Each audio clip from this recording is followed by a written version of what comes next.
Alors, je suis dans l'ascenseur, j'ai rendez-vous aujourd'hui avec Daniel Benoualid, qui est un entrepreneur à succès qui a créé Full Factory. C'est super intéressant, on se retrouve tout de suite dans l'interview. Bonjour, bienvenue sur travailladomicile.fr. Aujourd'hui, j'ai le plaisir et l'honneur d'interviewer Daniel Benoualid, qui est le fondateur de Full Factory. Donc, bonjour Daniel. Co-fondateur.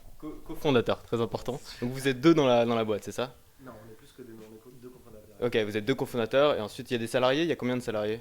Aujourd'hui, on est 5 personnes chez Full Factory. D'accord, ok. Très rapidement, on va d'abord parler un peu de l'entreprise. Quel est le concept Full Factory? Et ensuite, on va s'attarder un peu sur ta personnalité entrepreneur. Qui es-tu? Quel est ton parcours? Et qu'est-ce que tu veux faire dans le futur? Quels sont tes projets futurs? Voilà, s'il y a autre chose que Full Factory, bien sûr. Alors d'abord, rapidement, vu que tu es entrepreneur, tu sais faire, est-ce que tu peux nous pitcher rapidement quel est le concept de Full Factory? Bien sûr.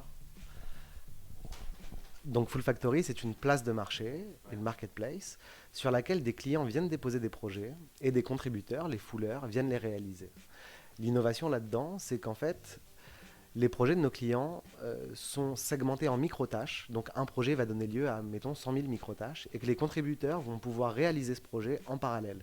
Chacun des contributeurs va pouvoir travailler sur un petit bout des projets de nos clients, ce qui fait que ça va extrêmement vite et qu'un projet qui aurait été réalisé en 6 mois, s'il avait dû être traité en interne, va être réalisé en quelques heures sur Full Factory. D'accord, alors c'est très intéressant. Imaginons que je suis une entreprise, j'ai une tâche, donc plutôt une tâche répétitive à faire. Donc typiquement, alors je regardais un peu les exemples, ça peut être voilà, des tâches qui ne peuvent pas être faites par des ordinateurs, mais qui devraient être faites par des ordinateurs. Donc typiquement, j'ai 10 000 photos de produits et il faut que je les classe dans des catégories. Et ça prendrait évidemment des jours et des jours si on le faisait faire par des salariés. Donc du coup, vous distribuez ces tâches à plein de personnes différentes dans le monde qui vont à chaque fois avoir une micro-tâche chacune. Alors pas dans le monde. Pour le moment, l'intégralité de nos contributeurs sont en France. Ils sont D'accord. français. Ok. C'est exactement ça. L'exemple qu'on aime bien donner et qui est un peu contre-intuitif, c'est que, mettons qu'on soit sur une réunion et on fasse une journée de réunion et qu'à la fin, et que j'essaye de tout enregistrer. Donc à la fin de la journée, j'ai 10 heures d'enregistrement audio et je vais vouloir réécrire tout ça pour mon équipe, pour partager, pour faire une synthèse, un résumé. Donc je vais devoir retranscrire 10 heures de réunion. On va dire que de manière intelligible, ça ne peut pas prendre moins de 10 heures. Ouais. Sur Full Factory, on casse un peu cette réflexion-là en se disant, bah, cette séquence de 10 heures d'audio qui aurait mis à minima 10 heures pour être transcrite de manière traditionnelle, nous, on va la découper en séquences d'une minute. Et chacun de nos contributeurs va transcrire une minute de cette séquence audio en parallèle. Ce qui fait qu'en moins d'une En heure, même temps. exactement, ce qui fait qu'en moins d'une heure, j'aurai la transcription, c'est-à-dire j'aurai réussi à réécrire les 10 heures d'audio que j'aurai enregistré dans la journée. D'accord.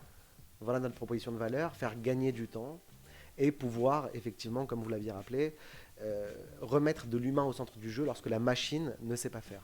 Donc pour classer des images, en fait pour rendre de la donnée non structurée, pour la rendre structurée. Ça peut être du sentiment, on prend parfois des centaines de milliers de tweets pour les classer, pour dire quel a été le sentiment sur un lancement produit. Ça peut être des adresses qui sont au mauvais format qu'il va falloir reformater. Et parfois, c'est assez complexe parce que la machine ne peut pas tout. Alors évidemment, souvent la machine nous aide. On arrive parfois à traiter jusqu'à 70 ou 80% des demandes clients grâce à de l'algorithmie, grâce à de la machine. Ah, donc Mais tu fais aussi la partie. on a des partenaires pour ça. Mais pour faire le dernier kilomètre, les derniers 5, 10, 20%, il faut de l'homme. Et c'est pour ça qu'on a créé Full Factory, c'est-à-dire une usine dans laquelle il y a aujourd'hui 50 000 personnes qui contribuent au projet de nos clients. Donc on est d'accord que ça peut s'appliquer uniquement aux tâches qui ne demandent aucune formation et qui ne demandent pas de la continuité. Donc une tâche où on peut la prendre n'importe où en plein milieu et, euh, et avancer dessus. Exactement. Les bons cas d'usage pour nos clients, c'est effectivement des tâches qui sont facilement divisibles, Ouais. extrêmement mécaniques et répétitives. Concernant la valeur ajoutée finalement que les fouleurs apportent, c'est pas toujours des tâches extrêmement basiques. On fait aujourd'hui du détourage d'images, de la traduction. Donc c'est des choses qui se découpent assez bien, puisque lorsque un grand retailer français vient nous voir pour découper 10 000 images, et ben voilà, chacune des images donne lieu à une tâche d'un même projet qui est de la découpe. Et finalement, notre proposition de valeur est toujours aussi forte, même si la tâche en soi n'est pas basique. Donc c'est pour ça qu'on a mis en place un système de certification, c'est-à-dire que les fouleurs vont pouvoir prendre des certifs et se qualifier pour certaines typologies de projets. D'accord. Ok. Alors, typiquement, est-ce que tu as des exemples à me donner? Qui sont vos clients chez Full Factory? Alors nos clients sont divers et variés. Ils sont dans pratiquement toutes les industries aujourd'hui.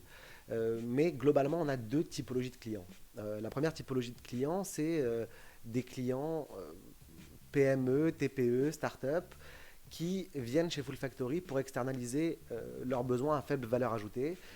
Ils se disent, bah voilà, j'ai 50 000 personnes qui sont disponibles, comment je vais pouvoir capitaliser dessus pour avancer plus vite, pour être un boost opérationnel dans mon business du quotidien. Ça, c'est la première typologie de clients. Là-dessus, voilà, les exemples sont divers et variés. Ça peut être des listings de prospects dont il faut trouver des informations, qu'est-ce qu'ils font dans la vie, quel est leur métier, leur adresse mail, leur numéro de téléphone, des choses comme ça. Donc ça, c'est la première typologie de clients, ce qu'on appelle la long trend. C'est ce qui constitue voilà, la grande majorité de nos clients, mais pas la majorité de notre chiffre d'affaires. Petites entreprises. Voilà. Et la seconde typologie, c'est plutôt des grands comptes. C'est des gens qui font partie du CAC 40 aussi, et qui viennent souvent avec la même nature de besoin, qui est comment normaliser leur base de données. Alors c'est peut-être pas très clair, mais c'est comment passer d'informations qui ne sont pas structurées à de l'information structurée. Aujourd'hui, pour un certain nombre d'entreprises, ça devient un besoin vital d'avoir de la donnée propre, en qualité, pour tout un tas d'applications. Imaginons un client, un câbleau opérateur type Orange, Free ou SFR, qui se dit, bah voilà, il faut que je trouve les prochains bâtiments dans lesquels je veux installer la fibre. Mettons que ça soit ça l'exemple, réel ou pas d'ailleurs. Pour savoir comment prioriser là où ils vont envoyer leur personnel pour installer la fibre, ils vont se dire, bah, il faut que je regarde à telle adresse combien j'ai de clients Orange. Et ensuite, en fonction de l'adresse, en fonction de l'immeuble dans lequel les gens habitent, je vais compter là où j'ai le plus de clients Orange, mes meilleurs clients, et je vais prioriser comme ça. Le problème, c'est que aujourd'hui, dans la base de données, les adresses ne sont pas toujours au même format. C'est-à-dire que deux personnes qui habitent à la même adresse, peut-être que dans la base de données d'Orange, Monsieur A habite au 23 avenue Charles de Gaulle, avec 3 L à Gaulle, et Monsieur B habite au 23 avenue CDG. Voilà. La machine ne va pas pouvoir comprendre que c'est la même adresse. Il va falloir la normaliser. Il va falloir qu'on ait de la consistance entre les données. Ça peut servir à réparer des erreurs humaines en fait. Exact. On utilise des humains pour réparer des erreurs humaines. C'est complètement ça. Et les erreurs humaines sont difficilement compréhensibles par la machine. La même chose lorsqu'on fait du classement de tweets comme tout à l'heure. La machine est assez forte quand c'est basique, mais dès que ça devient de l'ironie, du deuxième degré, du langage SMS, ça devient assez compliqué pour la machine. Et donc il faut remettre de l'humain à l'intérieur de ces process. Et c'est sur ces sujets-là, comment passer de la donnée non structurée ou incomplète, incohérente, à de la donnée propre et structurée. Ça, c'est notre business avec les grands comptes. D'accord. En fait, on parle beaucoup de cloud, de big data. En fait, vous êtes l'aspect humain là-dedans, quoi. Exactement. Et on est, je pense, au cœur de cet écosystème-là. Alors moi, j'aime pas tellement le terme big data.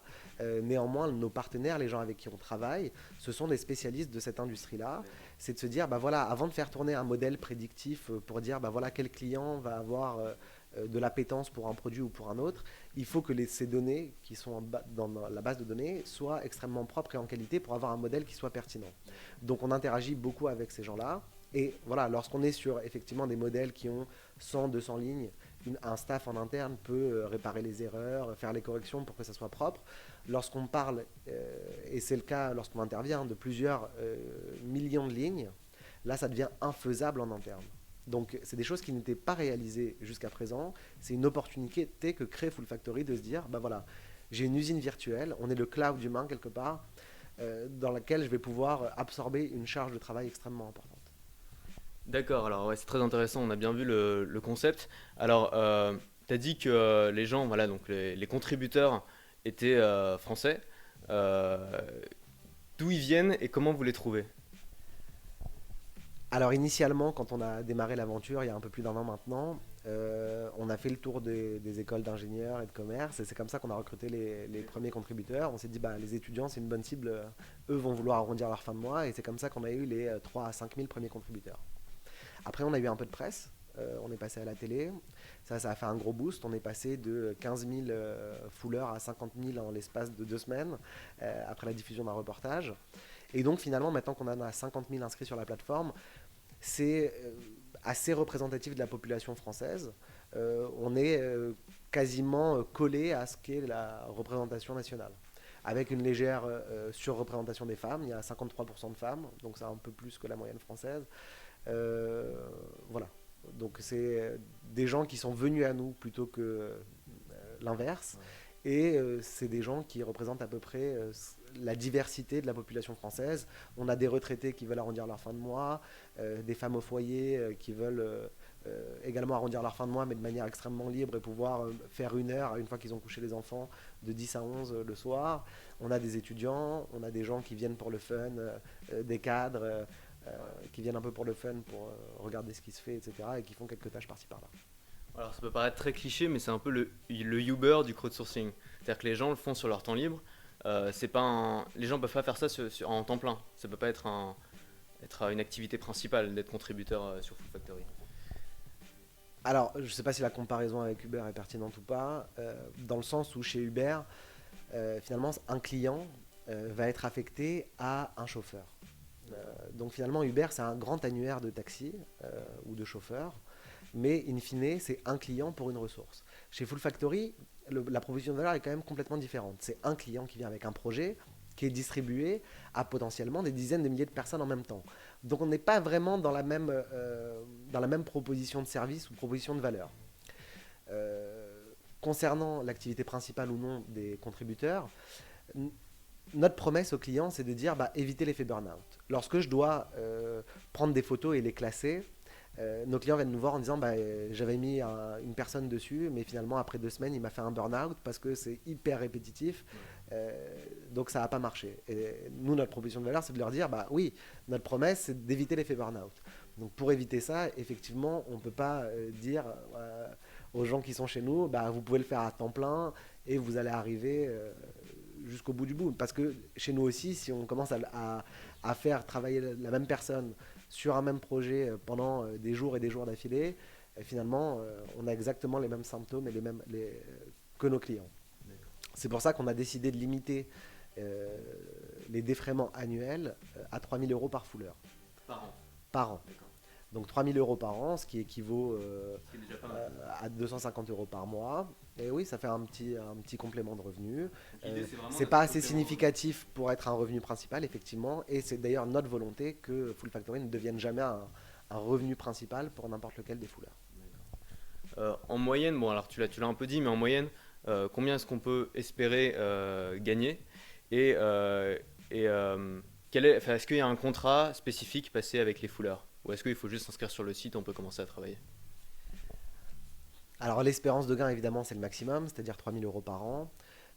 En moyenne, pour nos fouleurs actifs, on est quelque part autour de 50 à 100 € par mois, quelque chose comme ça, en moyenne.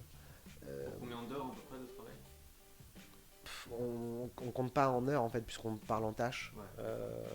La tâche moyenne chez Full Factory, elle est autour de entre à peu près 10 centimes. La tâche moyenne est à 10 centimes. C'est des micro-tâches. C'est notre business. C'est une minute, quoi. Même pas. Non, la tâche, c'est 30 secondes, quelque chose comme ça. Ah non, on est vraiment sur des choses, sur de la micro-tâche. C'est totalement différent qu'un business model où on cherche des prestataires qui vont faire un travail de long large. Exactement. On n'est pas un annuaire qui met en relation un besoin avec une ressource. On est vraiment... on met en relation un projet avec des dizaines de milliers de personnes, un peu comme Wikipédia, où lorsqu'on doit écrire un article, il y a potentiellement des vingtaines ou des centaines de gens qui vont rédiger en même temps, chacun une ligne de l'article, qui vont corriger les uns sur les autres. C'est un peu le même principe. Donc en comparant, je me sens plus proche, toute proportion gardée évidemment, d'une philosophie comme Wikipédia, c'est-à-dire de vrai travail collaboratif, que de quelqu'un comme Uber, qui est aussi de l'économie collaborative, mais où on est quand même plus sur un grand annuaire que sur vraiment l'industrie, le Fordisme, le Taylorisme, où on va découper pour réagréger à la fin. D'accord. Alors oui, c'est super intéressant. J'imagine qu'il y a plein de gens qui auraient envie de s'inscrire. Ce que tu m'as dit avant cette interview, c'est que malheureusement, à l'heure actuelle, les inscriptions ont été fermées. Vous avez une très grosse demande. Est-ce qu'il y a une date à laquelle elle devrait réouvrir? Est-ce que vous avez une idée de ça? Comme vous l'avez compris, Full Factory est une place de marché. Donc on a deux côtés. Il y a le côté des clients les clients de Full Factory qui déposent des projets, et de l'autre côté, les fouleurs qui contribuent au projet pour arrondir leur fin de mois. Sur une place de marché, il est vital d'avoir une certaine consistance entre l'offre et la demande. Si l'une des deux venait à grossir de manière disproportionnée par rapport à l'autre, on aurait un problème. Si demain j'ai 1 million de clients qui arrivent et que j'ai que 50 000 fouleurs pour les servir, ça va aller trop lentement et les projets des clients vont pas, enfin, ils auraient mieux fait de le faire traiter en interne in fine parce qu'on ne pourra pas assurer la proposition de valeur d'aller extrêmement vite. Inversement, si avec les clients que j'ai actuellement, j'ouvrais les inscriptions pour 1 million de personnes, finalement les fouleurs ne pourront jamais gagner quoi que ce soit et la proposition de valeur pour les fouleurs d'arrondir leur fin de mois s'avérerait inexacte. Donc on essaye toujours de garder un équilibre. J'avoue qu'on s'est fait un peu surprendre après la diffusion du reportage télé. Du coup, on a fermé complètement les inscriptions. Pour le moment, avec 50 000 personnes, on arrive à retrouver un petit équilibre. Donc on va laisser un peu se stabiliser, voir comment la situation va évoluer en fonction de nos clients et de la demande client. Voilà, s'il y a plus de clients, s'il y a plus de demandes, on ouvrira les inscriptions. A priori, ça devrait intervenir début 2016. Néanmoins, ça va dépendre de notre croissance, de notre visibilité, de la confiance que les clients vont mettre en nous et des projets qu'ils vont nous confier. Super. Bah écoute, maintenant on va un peu parler de ton parcours d'entrepreneur, si tu es d'accord.